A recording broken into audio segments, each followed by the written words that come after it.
Hey, what's up? My name's Justin, and this is a 3-minute message. Whenever someone asks me why I believe in Jesus specifically, I always answer the same way, and it's Papa John's, which is weird. I know, just hear me out. I don't know how your family is when it comes to pizza, whether you order from Pizza Hut, from Domino's, from some other place, but my family, we always order from Papa John's. And here's the deal. Whenever I call Papa John's and I order a pizza, and 30 minutes later, there's a knock at my door or the doorbell rings, and there's a man standing there holding pizza, I don't ask the question, I wonder who this could be. I don't ask the question, I wonder if this is Pizza Hut or is this Domino's? I wonder who brought me pizza. I know it's Papa John's because Papa John's just so happens to be the place that I called. So if I call him and I ask for pizza and a pizza shows up at my door, that was Papa John's. I've had similar experiences with Jesus in my life. There have been times where something's happened and I have specifically prayed to Jesus and asked Jesus specifically to help me, and it's happened. And when that happens, I don't wonder who it is. Just like I don't wonder who delivers the pizza to my door when I order from Papa John's. Several years ago, my oldest son was born, and he was in the NICU for the first 10 days of his life. It was really serious. He couldn't breathe on his own. He was having episodes where he would stop breathing altogether, and the nurses had to startle him to get him to breathe. He was having seizures. It was a laundry list of issues, and the doctors had no idea what was wrong.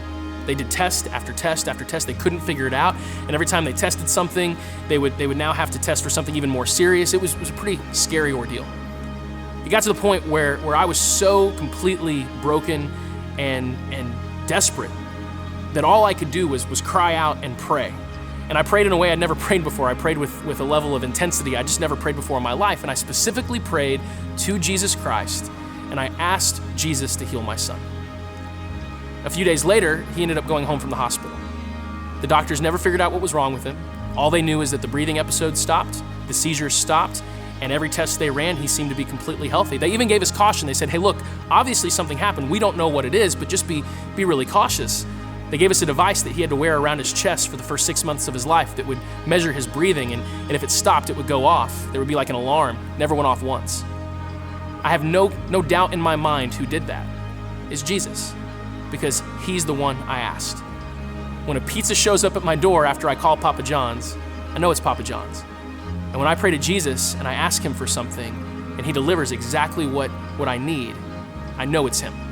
That's why I believe specifically in Jesus. And there's scripture, by the way, that backs that up. In John chapter 14, Jesus actually told his disciples that they should expect him to do things, that they should expect to see God work, and that they should specifically ask him for anything in his name. And he made a promise that he would answer their prayers. And that's something that we can all hold on to. So that's why I believe in Jesus, and this has been a 3-minute message.